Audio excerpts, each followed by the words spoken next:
Okay.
It looks like I'm live.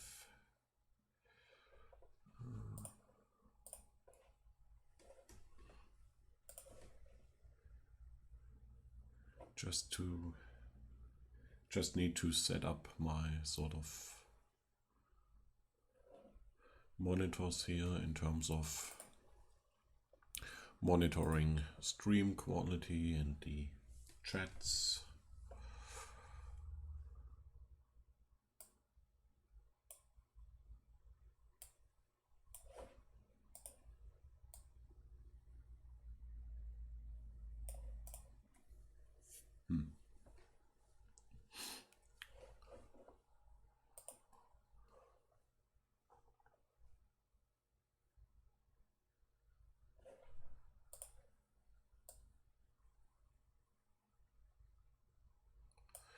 Okay.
I think I'm set up now and running.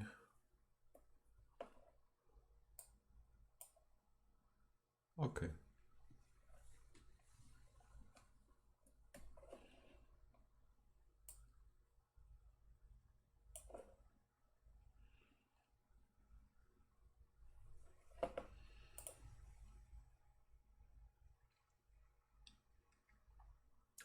Okay, so I need to do some first initial boilerplate boring work for the current task to develop a CSV to XML converter.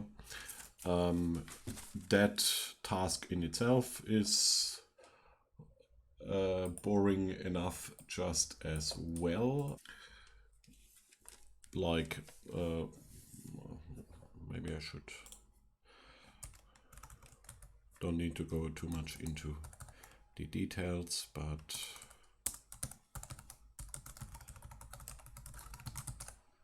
just to provide some context, I recently prepared a downloadable package for a small tool program that is taking an XHTML 1.1 input file that contains a definition list according to the XHTML as standard with its semantics for glossaries and definitions, and can then apply that onto another XHTML document or article or base text, and as the result generates a hyperglossary as the one I did for the 50th anniversary of Engelbart's great demo. And that's even a more like, I mean, I need to do a video of that to show what it's actually doing, and like the many options and potentials and opportunities to expand that.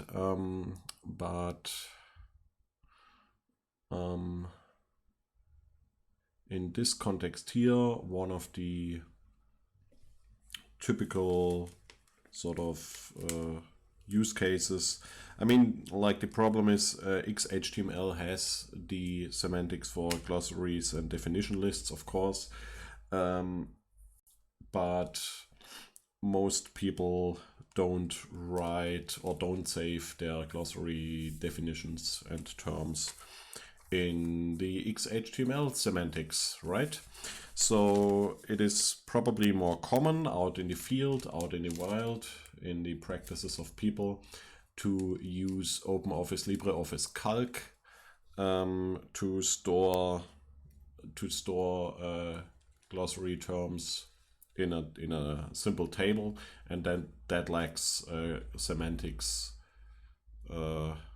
so it cannot be used automatically, it cannot be interpreted by a computer easily. And or maybe another candidate for managing such data in that way, in a grid way, in a spreadsheet way, is numeric, which is another application to do just that. And therefore, I basically can imagine to support these applications as an interface for managing and manipulating glossary data. And it would likely work like this, that a user needs to basically decide what columns contain the term, the definition term, the glossary term, and which the definitions, with a sort of like simple mapping, so that can be fed into the hyperglossary generator. Now, I already have a CSV to XML converter, of course, for a long time already. And the problem with that one is that that's sort of code I got from somebody else, and it continues to be somewhat buggy, unfortunately.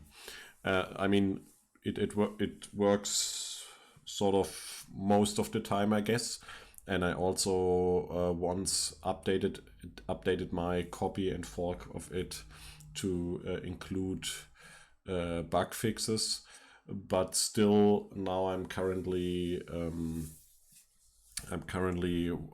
using it for reading glossary sources, and sometimes there's a character missing at the end of a cell value. And this particular implementation I have already, that one uses some sort of state machine strategy for parsing, which means it internally keeps track of, you know, all the states that the parser can run into. And I learned a little bit about writing parsers for domain-specific languages, and that's why I'm probably going to use a parser tree strategy for this implementation. And I already did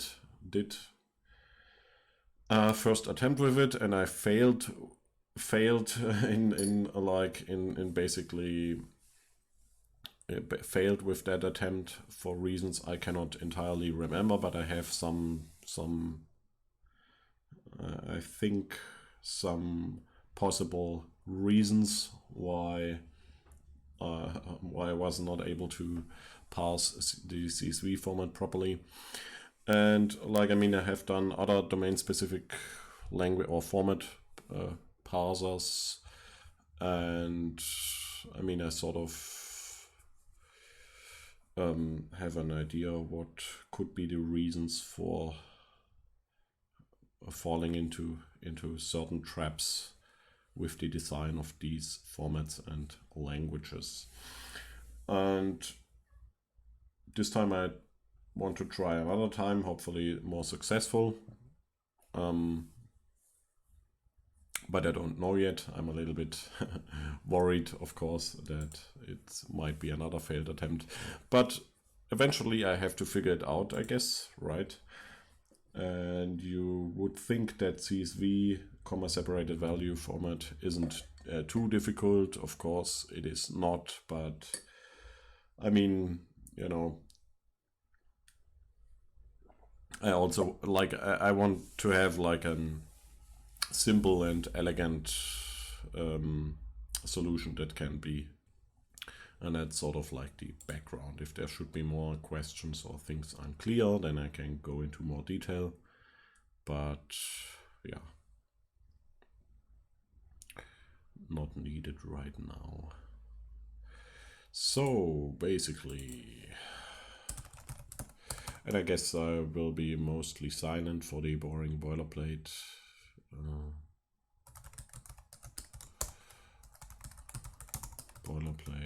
Code writing, like copy and paste and renaming and stuff like that.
I have also been a little bit active in preparing certain things.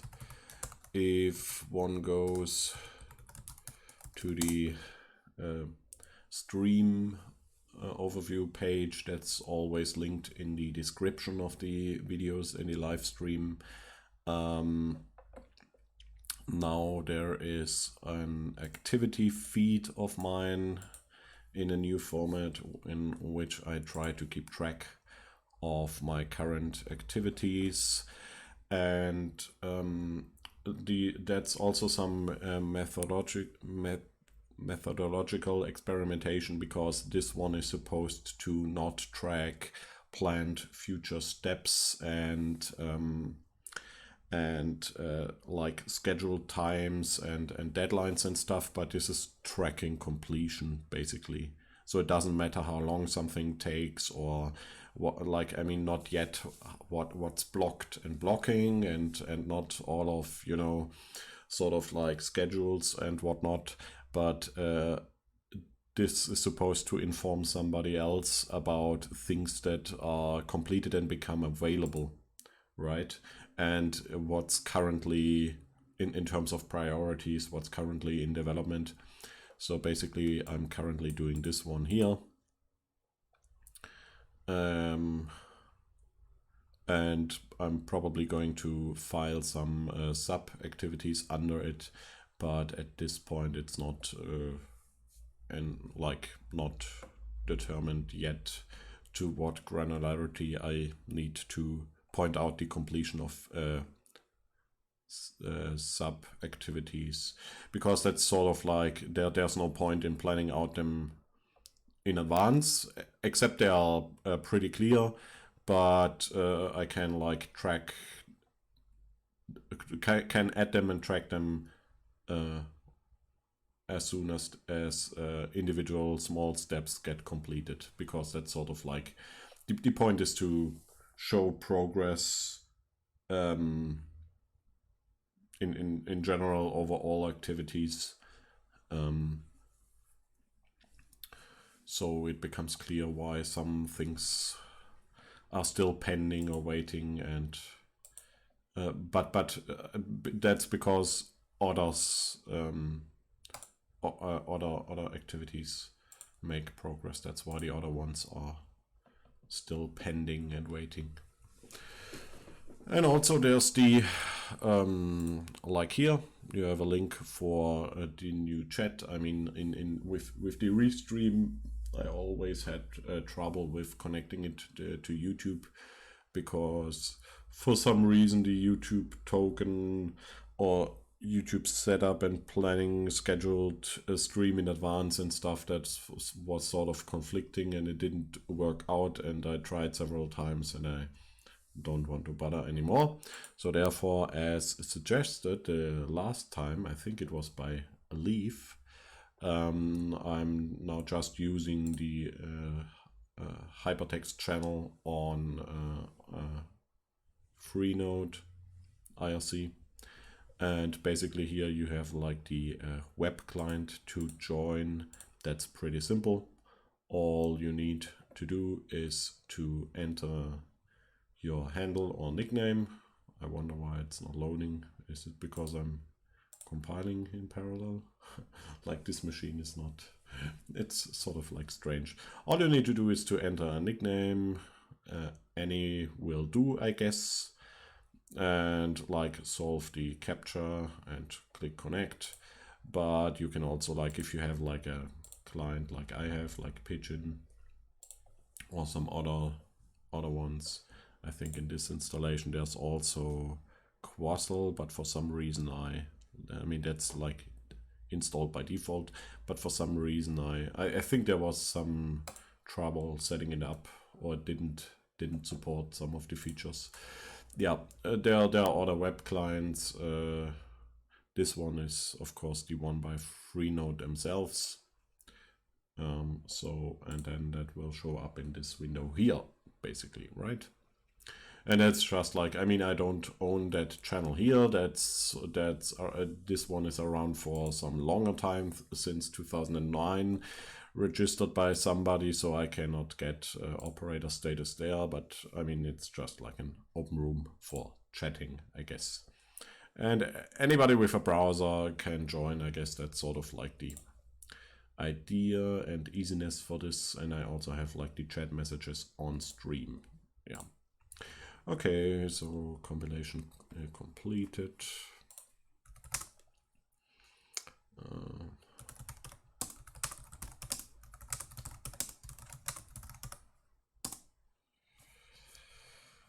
Okay.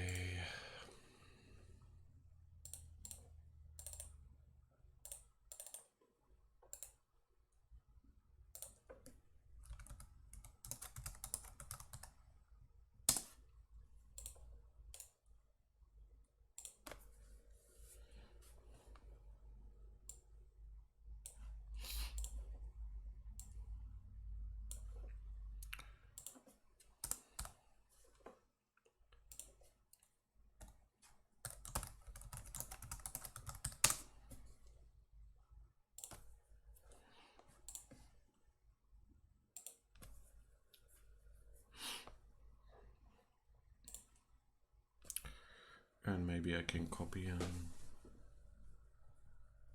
something that's pretty similar, and I already have. For example, like a likely candidate would be JSON to XML if I remember correctly, because I mean it has its special stuff there, but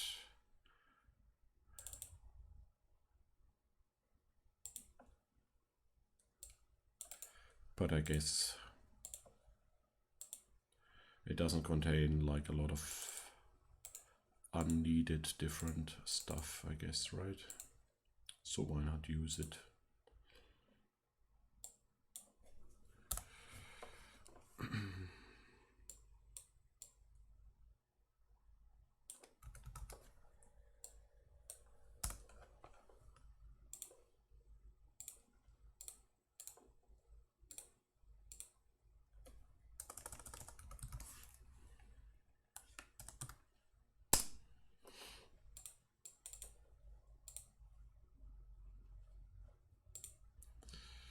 Okay, let's see.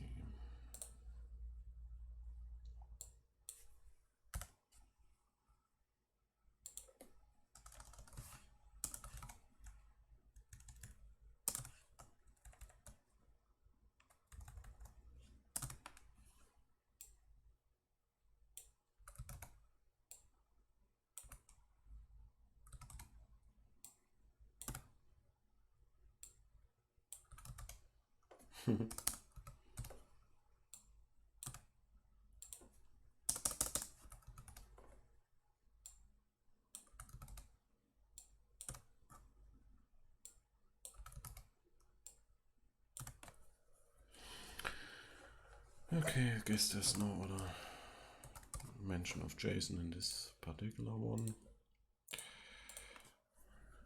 Let's see. Maybe I want to keep that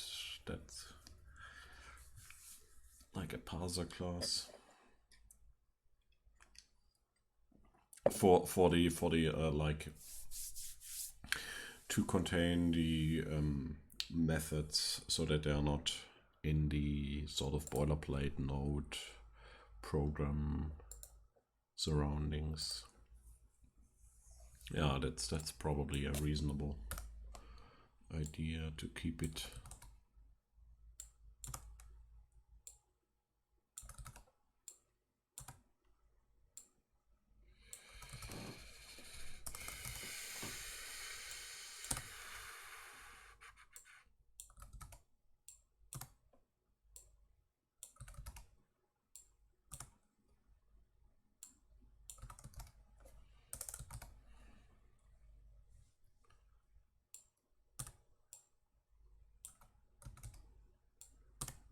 I could just replace everything, but I'm a little bit worried. Oh no, I hope I don't need any of that.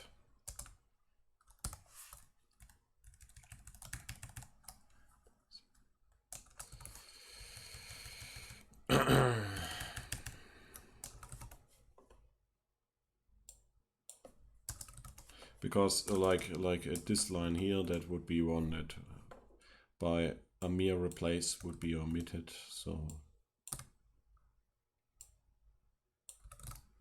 and if that's the case, I can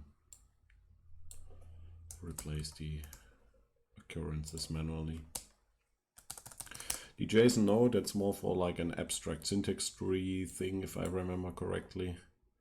And up to now, I try to avoid that. Why is there a star in here?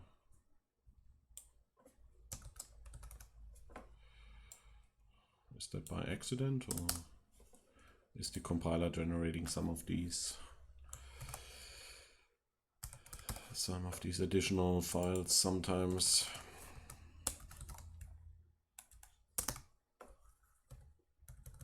Okay.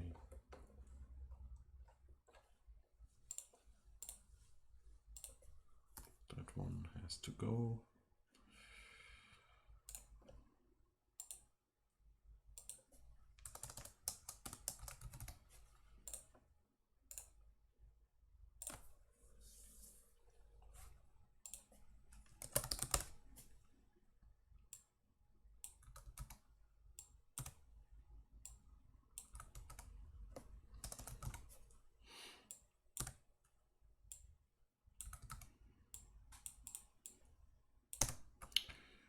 Okay.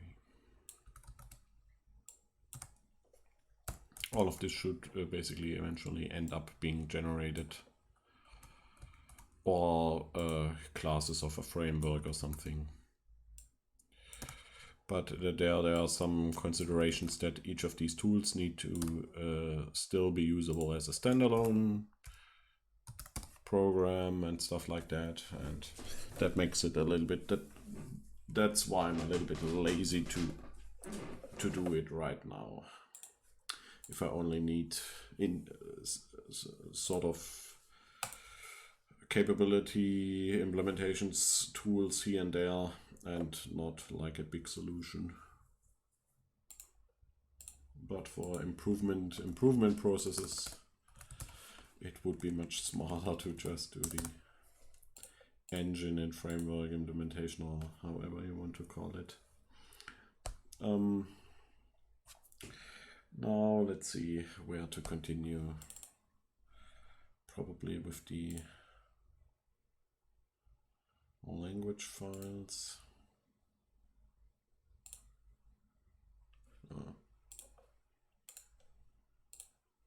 So that I just have them.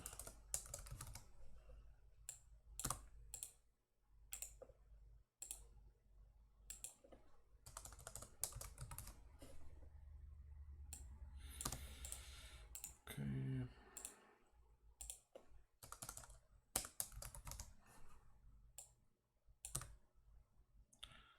Parser. CSV.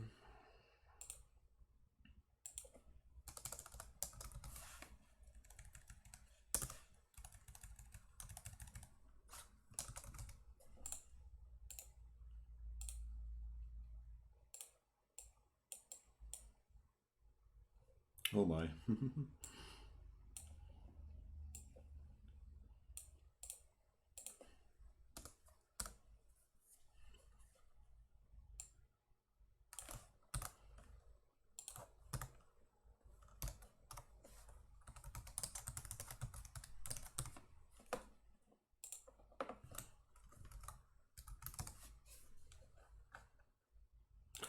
Not to worry about these strings.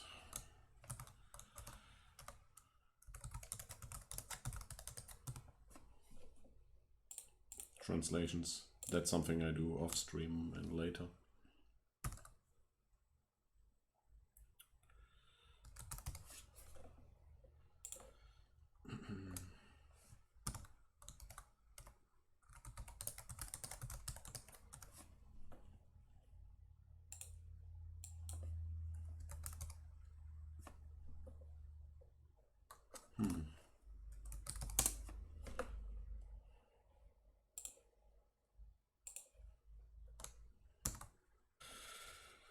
Okay, did I adjust the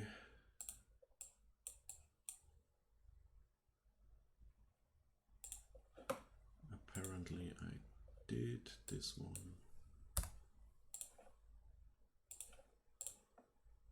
Okay.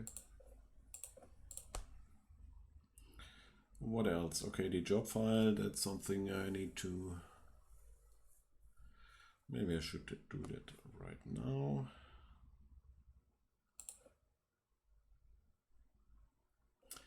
And I'm going to...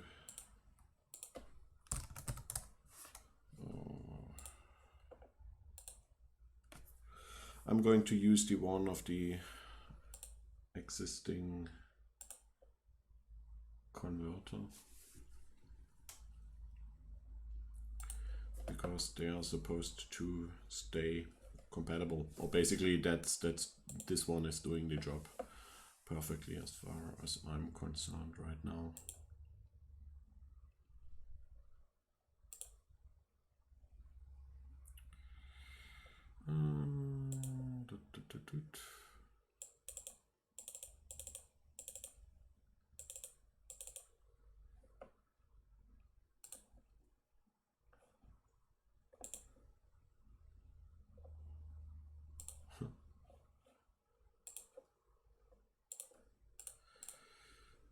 Okay.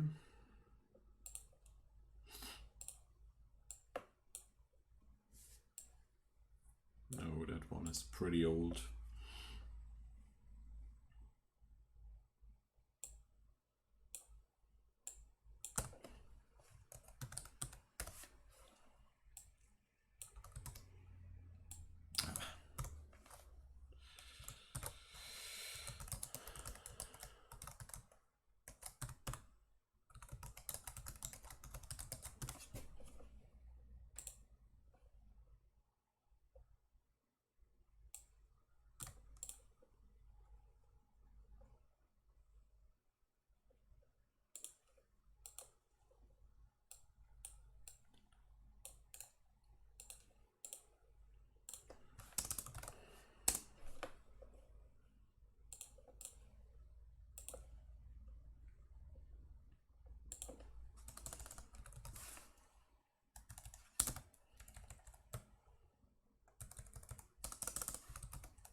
Hi there, Daixuan1234.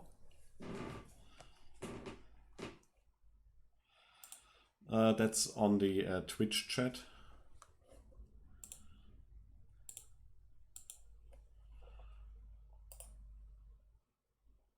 How are you today? Are you interested in sort of like hypertext systems or writing parsers for formats and domain-specific languages? That's sort of the topic right now.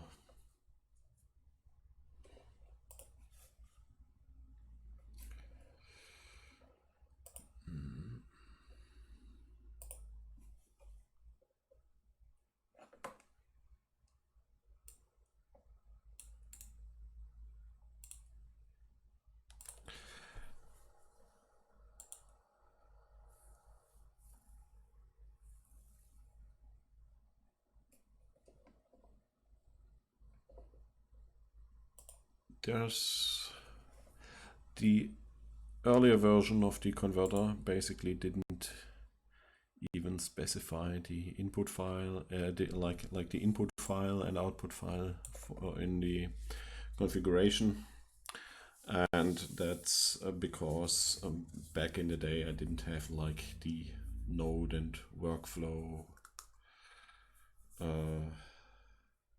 methodology, I guess. I guess I have to rearrange something here. Maybe like this.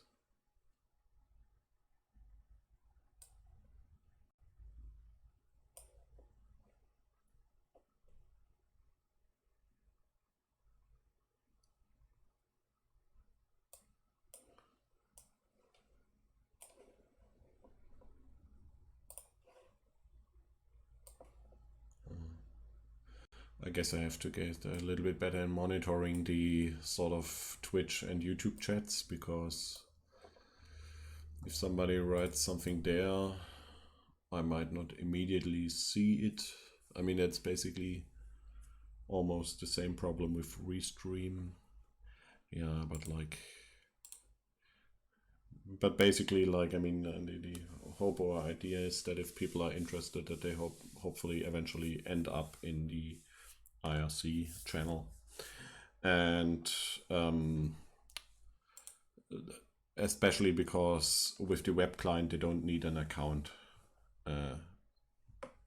That's one of the big advantages.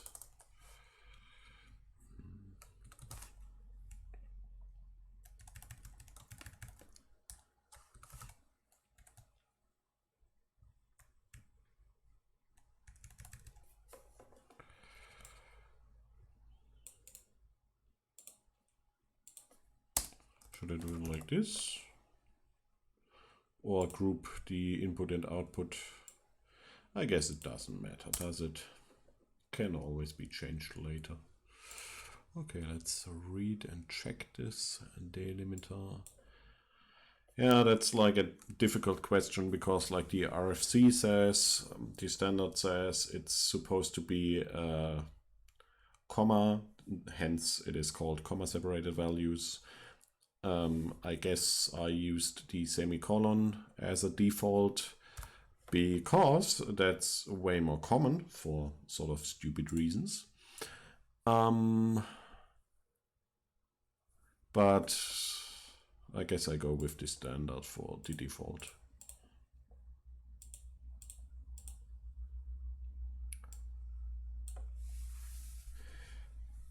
And I probably should change the default names here to. I mean, like the problem is this particular example defaults here, they are based on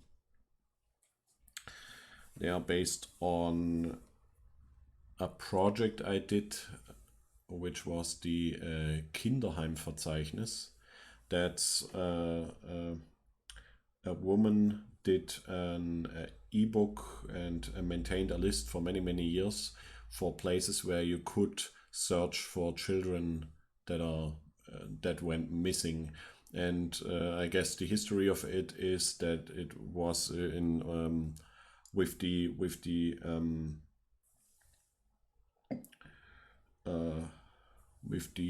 Deutsche Demokratische Republik, the former Eastern German state, that some children were taken from their parents if they went to if they were mentally ill or if they were opposed to the government. It could well be that their children were taken away from them. And this woman maintained and probably still maintaining a list of places where you could search for these children, because she has like they don't apply, are not useful in like it. I guess that's not too helpful for like generic conversions here. I mean, I could also use like the hyperglossary example, right? But that's not useful in a generic way either, is it? So like the root tag name, I have like data and then encapsulation. Let's see, what could should I call it table? But that basically suggests that it is from a spreadsheet. That's something I do not necessarily want to indicate.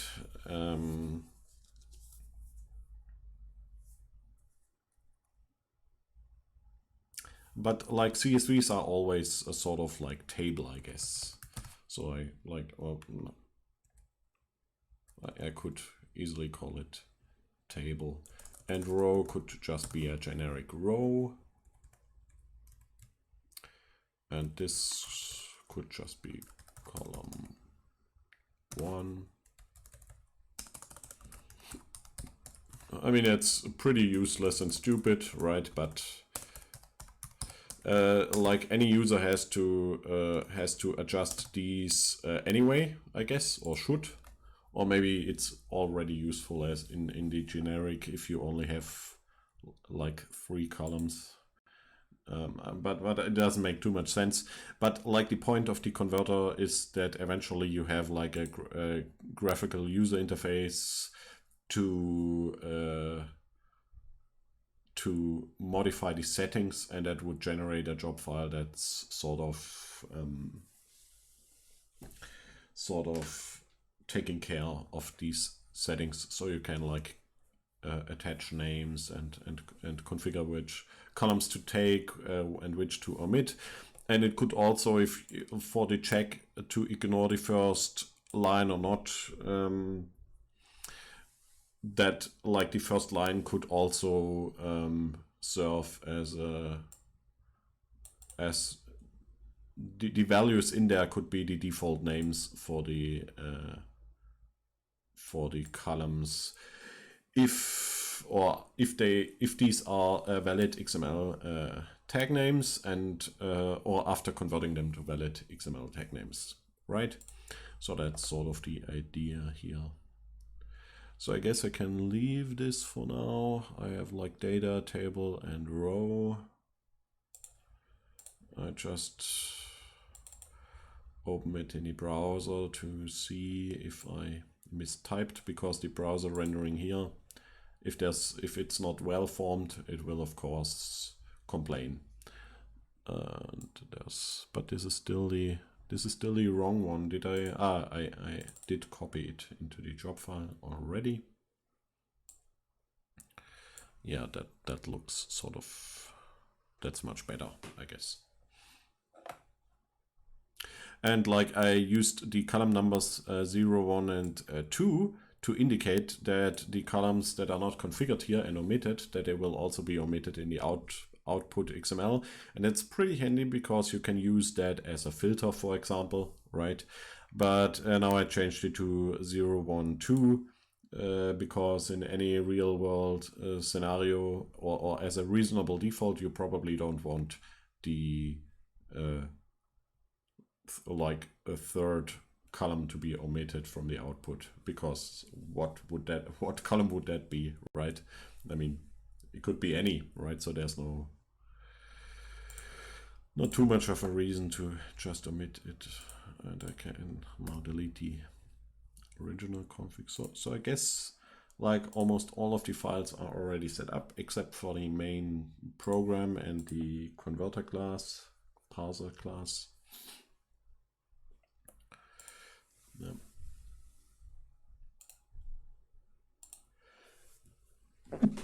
Excuse me, please. Okay. And here,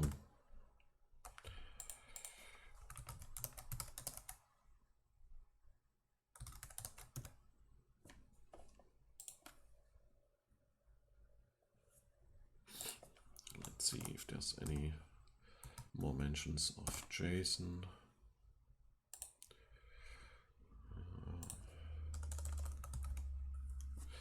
And I should probably put in the date of today in here just to indicate that, I mean, other than like the copyright for portions of the code that I reuse, that's like these Java doc since date that should indicate when I actually started to write the code.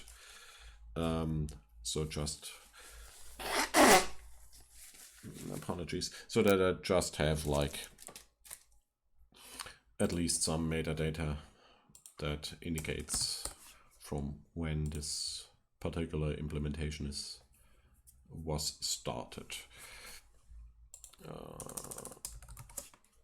Okay, usually I comment out all of these so that I can one after another add them again, because I'm not using a integrated development environment here, so it can't, an IDE can't help me here with, I mean, no, an IDE would help me with figuring out these automatically, but currently I do that manually to clean up a little bit so that I don't copy all the time like old imports that are never used, right? And currently I tend to replace these publishing system website references with hypertext systems org, but I guess I'm not going to do that in this case because CSV to XML converter that I mean I basically need it for my sort of hypertext implementation stuff, but that's useful in general for publishing automatic conversion workflows. So I should just leave it in that context, I guess. I guess like most of the... What's this here? That's reading like the... That's already like the job file reader here.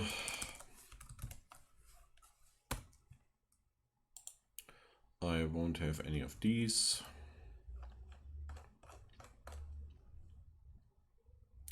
If input file and output file are successfully read from the...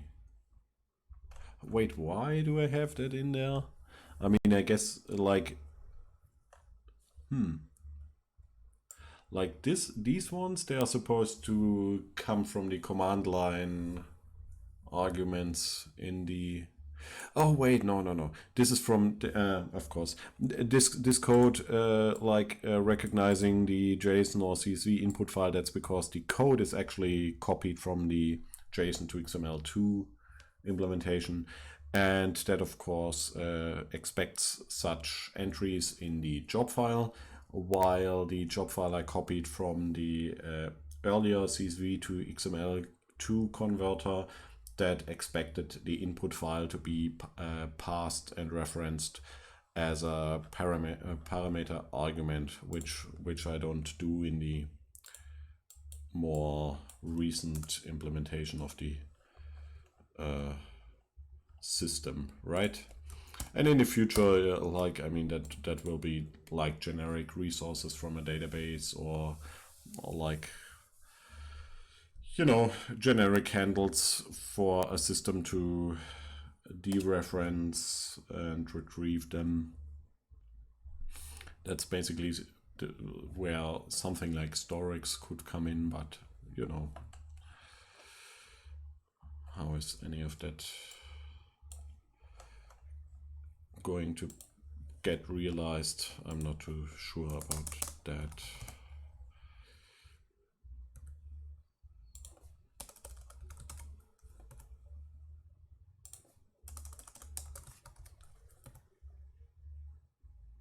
Oh. Now I made a mistake, of course. I guess I left the XML2 in there. That's of course not correct. But I mean, that should be easily findable with a simple search. And here too.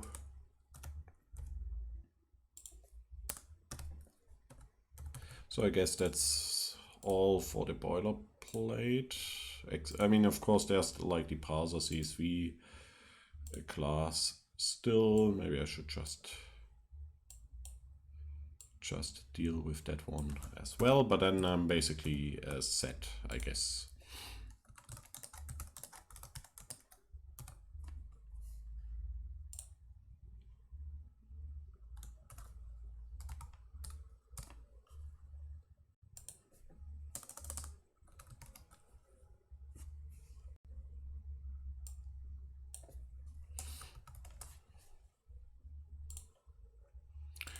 Maybe the tokenizer already ran after the... I guess this one is expecting JSON nodes. Yeah, that's sort of like the problem with the JSON parser, because, you know, that's not like a stream reader implementation or something.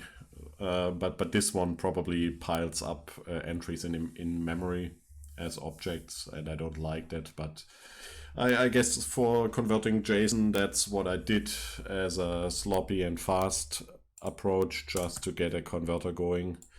And I guess I have to revisit that eventually and make it a stream stream-based thing that doesn't have any memory limitations. Okay, but like, and therefore I have, of course, to get rid of all of this,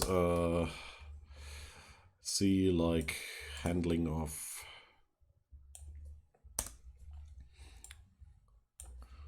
node objects and node cursor. That doesn't buffered right. Let's see. Okay, and I guess everything else should be commented out. But I want to keep some of the helper methods, I guess, because they're pretty handy for the parsing. At this point, I just want to get it to compile so that the boilerplate part is complete, and I can actually start to tokenize the CSV input and, you know, start trying to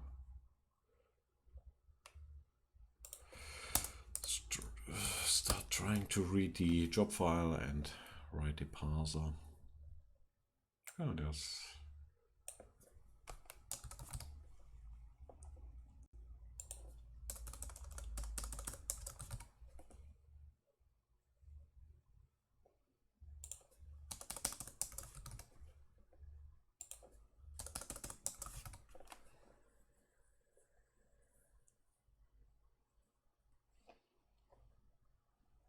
of course.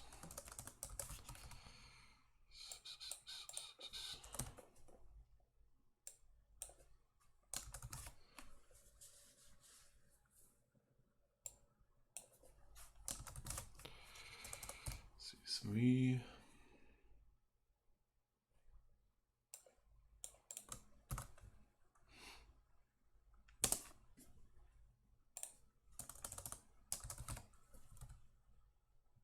Yeah, of course.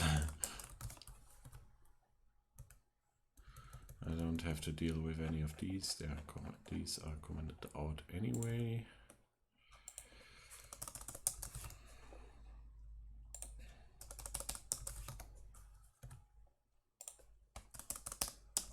Here I have to be a little bit more careful and not just replace everything. Oh.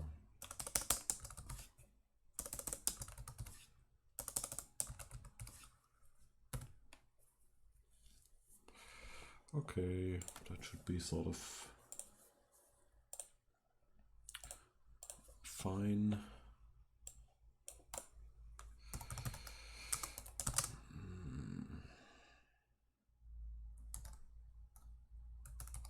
Is this case sensitive or not?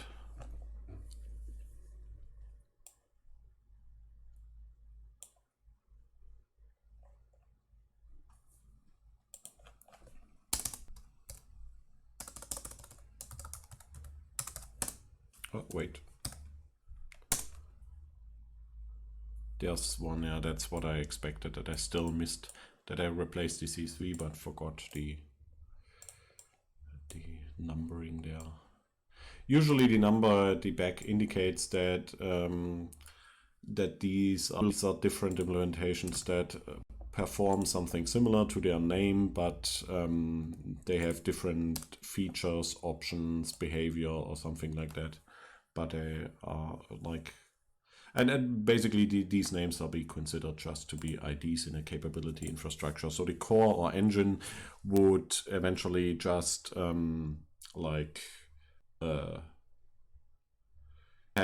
some sort of registry, and based on the semantic input data and its MIME type or XML namespace identifier or whatnot, would call the registered or preferred capability. Basically, that's sort of like, and then it doesn't matter too much how these are called. It's more like an ID, but like in general, of course, there's some work needed to sort of arrange and organize the whole implementation of the thing. Like think of it maybe like as the POSIX standard, right? Or some API or something like that, right? That's sort of the idea, but like data driven. Okay. So now there's the moment of truth. Not really, but sort of like, of course, I expect that it can never build as it is. That's because at least I commented out all of the imports, but that's sort of fine because for the parts that are still commented in, I can now like reintroduce the imports that are actually used in the code as it is up to this point. So I use a list, buffered writer, IO exception, list, buffered writer, IO exception, and locale 2 and then resource bundle. So that's sort of like, I guess all of that is only the unsupported encoding exception, but that's, yeah, there it is. So basically all of these are needed.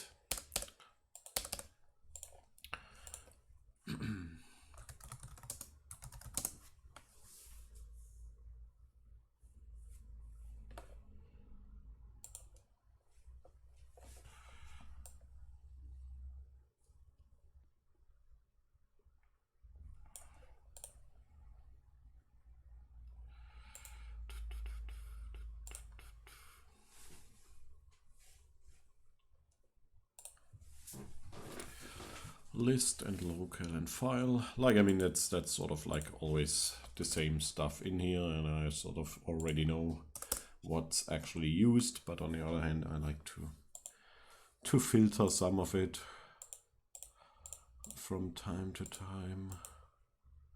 I guess these two as well are used as well for reading terminal output and redirecting output streams. List, array list, of course, XML, stacks stuff. I guess like everything is near. I mean, I don't even need to sort of check each of them. Yeah, of course. Okay. So I mean, at this point, like if I call it, it's probably doing nothing or like very little.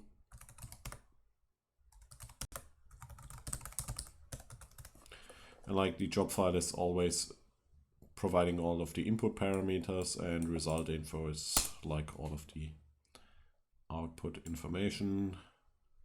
Job file doesn't exist. That's probably, but that's not because it's not existing, but something else is wrong. Oh no! Oh no! The input file is missing. Of course, there's no input CSV, and we still have like the old translation strings. That's sort of expected. That's perfectly fine. Yeah, but basically the boilerplate part is all set as far as I'm concerned. And now I'm wondering if I should reset the stream, like go offline and online again, so I have like a separate video on YouTube afterwards and on Twitch, and not on a longer one that includes all of this general discussion and boilerplate work and renaming, because that's, I mean, the topic is already boring, but then it gets even more boring, I guess. So I'm not too sure. I mean, like Twitch says that there is a viewer. I wonder if that would be if I would kick him or her off, or if the stream would just continue if one stays on the page. But I also don't want to ask somebody to log in just to write a response. Or should I just continue? I mean, it could be cut into a separate videos anyway afterwards, right? I guess for convenience sake, I should just continue.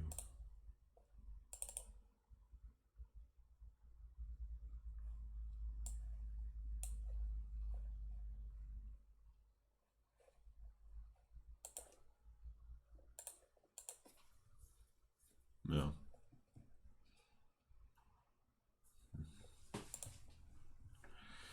So let's see. I guess maybe the main program is already doing the tokenization. Or maybe it is now time to go into the theoretical part, because like before I start writing the parser code, my sort of idea was to give introduction to information theory, information encoding, pattern recognition, pattern languages, domain-specific languages, parsing, and all of that stuff. And that's like, I mean, that's sort of something I want to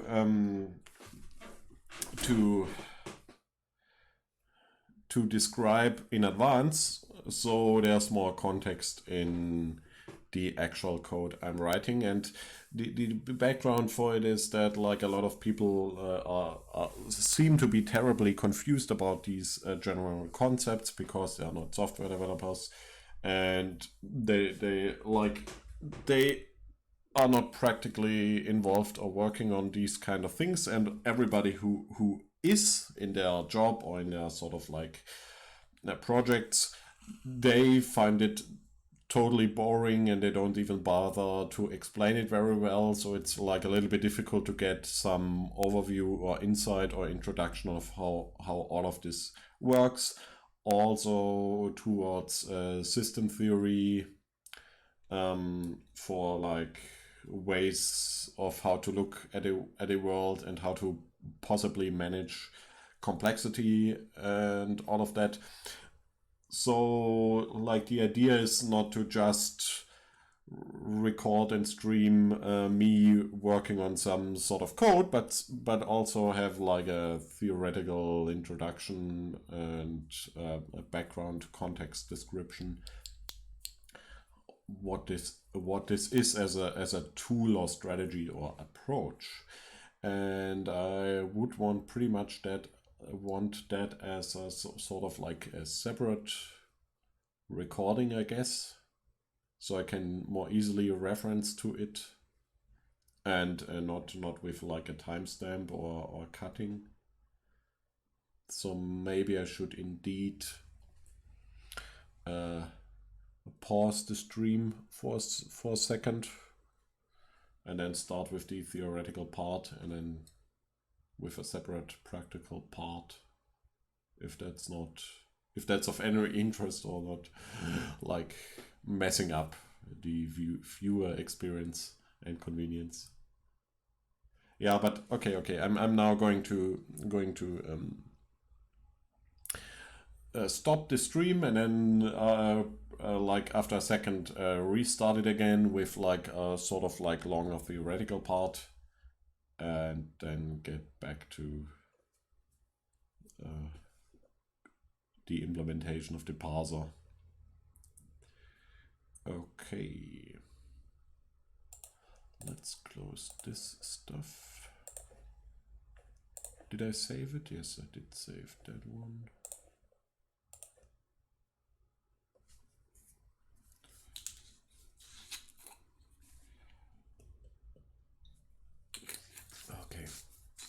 Okay, then see you in a minute or something or whatever. Like, I mean, the stream takes